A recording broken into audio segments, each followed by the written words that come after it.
Let's go for it!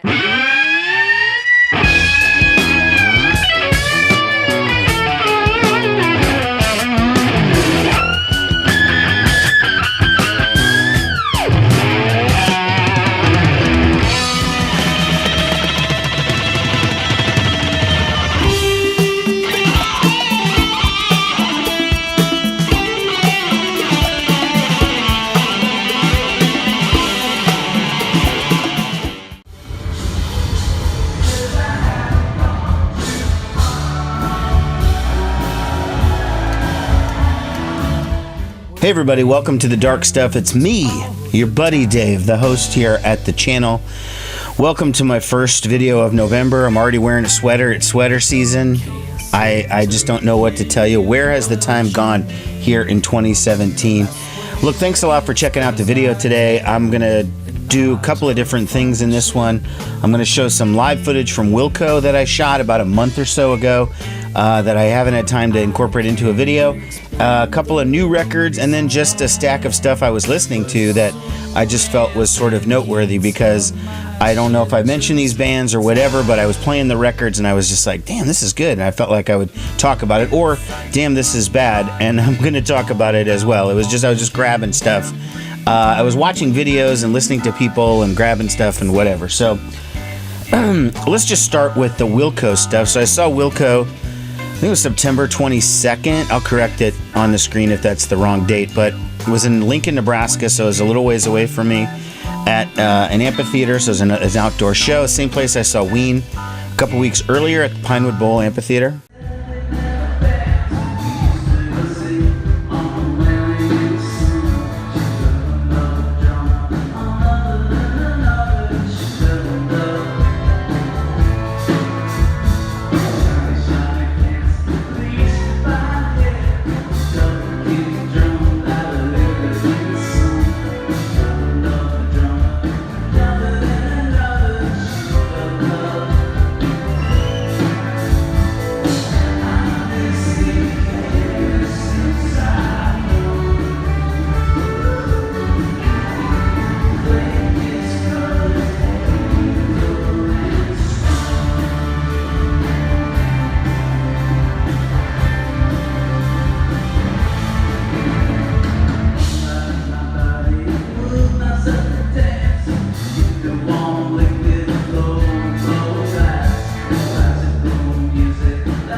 I hadn't seen Wilco in probably 10 years because they haven't really been coming to Omaha lately on their tours, or Omaha or Lincoln or whatever.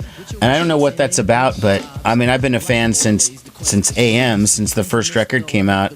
Saw them a bunch in the 90s, saw them a couple times up through 2007, and then it's just been kind of crickets ever since then.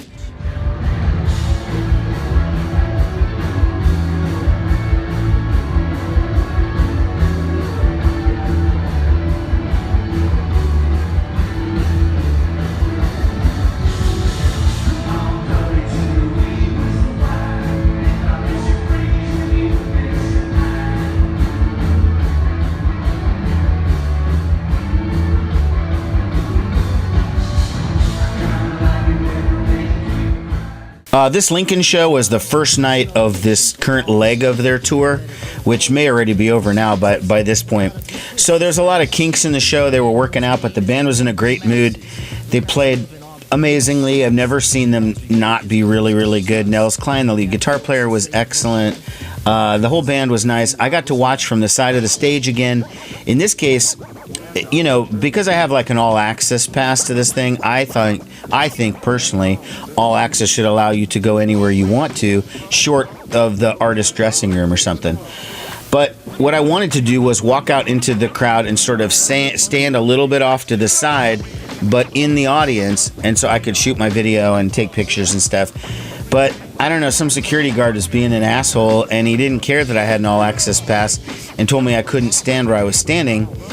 So I had to go onto the side of the stage and just shoot it from the side. And it's still a great spot, and it's enjoyable, but I mean, I don't see why the guy cared. It was 10 feet difference. I mean, what a fucking douchebag.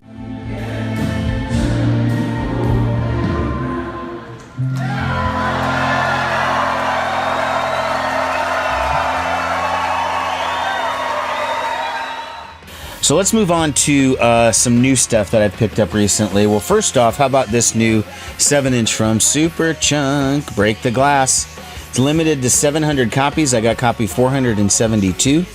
The B-side is a Corrosion of Conformity cover of the song Mad World. It's just regular black vinyl, okay, with a custom label on it. Superchunk Merge Records. Great stuff. I have everything by this band, including this now. Okay, since I last mentioned it, I got a couple more Twin Peaks 7 inches. Here are 3 more. This one is With You, Blue Coupe, Come For Me. It's part of their Sweet 17 series. And again, I'm going to do a whole video showing all of them when I get all of them together, and including the compilation album made of those singles. But everyone has been good. And I mean, I just can't wait for their 2018 album. They just were doing some touring dates with Spoon. And I just saw on their social media that they're going to be doing dates in the early part of 2018, opening for Portugal the Man, which is also going to be a huge tour. So I'm seeing Twin Peaks getting some success out of this. At least I would hope so. Now here's a record that I'm kind of having mixed feelings about. It's the new one from A Giant Dog. It's called Toy. It's got these weird little creatures on the front there. Their last album was this kind of combination. It was like they were like a punky AC/DC, and they were really great. And they split vocals, male, female, and it was just a fun album. And this album, it's not like it's bad or anything. I can't lock onto it for some reason. Like, I don't get the same intensity as the last one, and it's good. It's just not great. Like, I'm waiting for something to jump out and grab me. Besides their cover of "Angst in My Pants" from Sparks, which is an amazing cover.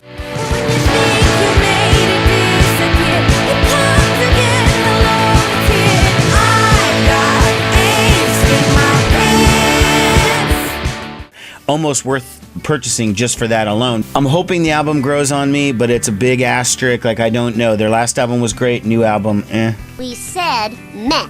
M-E-H. Okay, these next 3 are all new releases. I only have them on CD. This is the Courtney Barnett and Kurt Vile collaboration. A lot of sea lice. Those of you that watch my channel know that Courtney Barnett had my #1 album of 2015. And she's amazing. Her album the year before was in my top 10 as well. She's one of my just absolute favorites at the moment. Apparently she was having some trouble coming up with material for a follow-up, and this sort of opportunity with Kurt Vile came as like a great thing, because it was like sparked her creativity again. That's good. But the negative is, of course, now it's going to be even longer before there's another new Courtney Barnett album, because she's going to be doing a tour in support of this. And then it's going to have to record her album, and then, you know, it's just going to be a long ways away. Now, I do love this record. I'm a much bigger Courtney fan than I am of Kurt Vile, so I'm more into that. But I do like Kurt Vile, and he's really good on this one, too. It's a rare collaboration from these two. Now, of course, Courtney Barnett is an Australian singer-songwriter, and so is this woman here, AlexLeahy. She's new. This album is called I Love You Like a Brother. And it's got the big radio sticker on it, so it's kind of hard to see. But there she is on the back there. So this is great. Just great, fun, punked up rock and roll. I've been playing the title track, I Love You Like a Brother, on my show. I played it 3 weeks in a row. It's really fucking good. I like this AlexLeahy. This record jumped out at me almost immediately. This is some good catchy indie rock.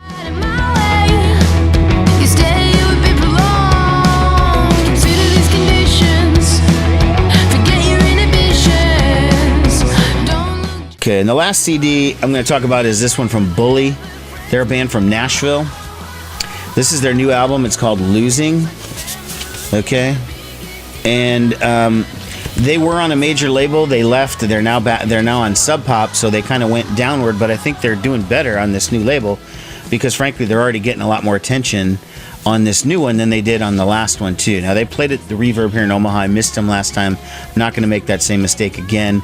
This is good 90s inspired, female fronted, aggressive indie rock is how I would say it. It's not quite punk, but it's more aggressive indie rock, and with a female vocalist, 90s flavor. Good stuff. Okay, let's just go through some stuff I was spinning lately.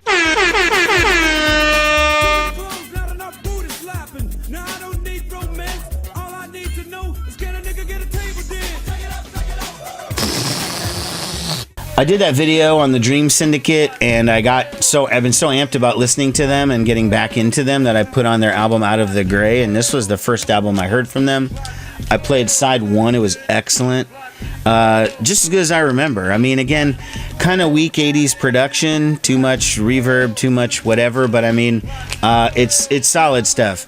But again, I'm now of the mind, and I've gone back and I've listened to all the Dream Syndicate stuff, that their new album, they're the first band in the history of music, maybe, where they come back decades later after breaking up, and their new stuff is better than their original stuff. I've never heard of a group doing that, but the new Dream Syndicate is better than any of their old stuff, including this, which is awesome. I was talking with some friends, and we were talking about the Replacements live album, and I made the comment to somebody about how there's no overdubs on it, because one of the guys is dead. It's recording from 30 some odd years ago.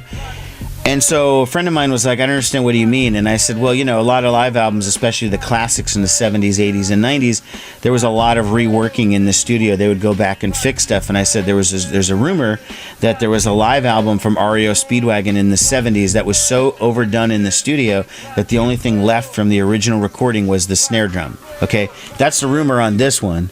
REO Speedwagon, you get what you play for. This is their 1977 live album. And this one, they still had the bald bass player, the original guy. And this is like almost all the original guys. And I put on side 1, and Like You Do was pretty good. And then I just didn't like the rest of it. It was just boring as shit. Okay, I mean, REO is okay, but this record was not reflecting it. It did sound like a weak studio album with crowd noise. So I believe the rumors about this. I wasn't feeling this. So I want something different, so I threw on this Tar Babies Honey Bubble. This is late 80s SST. It's a band from Madison, Wisconsin. There's some weird naked hippie on the back. These guys play like dirty, hard funk mixed with punk rock. So it's hard to come up with some other examples. I mean, Thelonious Monk maybe was a band that used to do that stuff. I would say the Red Hot Chili Peppers, people like to throw out that as a reference for funk and punk and stuff. Yeah, their first couple records had that sort of harder edge, and they were more funky as opposed to what they're doing now. But these guys are just so much better. They are just harder, crazier, funkier, nastier. They're just great grooves. SST band. And then I liked this album so much, and I was jamming it so hard that I wanted to play a better album from them because I was digging it. So I threw on this one, No Contest. This is even better, okay? This is a couple years earlier. This is 80... What does that say? Yeah, this is 1988 SST. And this is just, I mean... Even if you say, like, I don't like funk rock, like, so I have a group of people that we get together for, and we do record night once a month, and we try to play stuff that the other one doesn't have. And I threw this on, and I said, these guys play funk. And these guys are all guys that don't think they like funk. And within 40 seconds of a song, the first song coming on, they're like, oh, I didn't think you meant like this.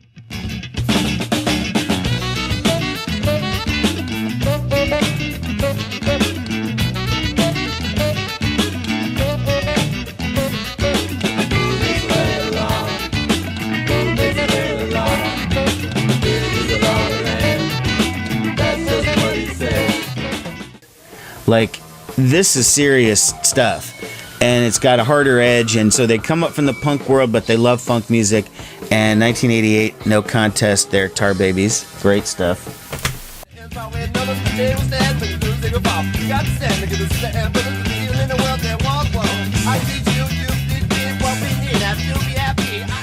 I threw on this World Party record, kind of, because I picked it up not too long ago, and I never spun it. I just filed it away. And I played it, and it was fucking amazing. I played side 1, and I started to play side 2, and then I got a phone call and couldn't hear the rest of it. But this was fucking amazing. Sounded great. Performances were great. All the stuff that I thought I didn't like about this Carl Wallinger guy, the World Party guy, because in the 80s I remember him, I was just like, this guy's a throwback to the 60s. Yeah. Okay, he's a throwback to the 60s. Ship of Fools was the hit off this record, by the way.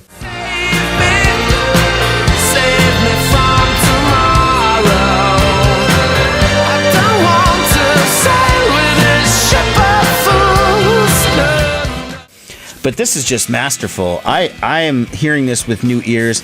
I fucking loved this album. This was so solid, and it sounded so good on vinyl. This was much better than I expected it to be. Okay, and then the last one I'm going to play is this one is Circus of Power. Not going to play it. I'm going to talk about it. This is a reissue of their debut album. This came out a couple of years ago. This is a band that I saw once open for Faith No More in 1990. I have a live album of theirs. It's a live EP that's killer. Has some songs off this. This is good, but it lacks the edge of that live album and the live show that I saw because the production is just mired in like late 80s, 88, 89, just swashed in reverb and, just to dull out the sound to make it more amenable for radio. And these guys are a pretty hard band, so they weren't going to get on the radio anyways, but so I think it's mired in production, but these are great songs. I like Motor.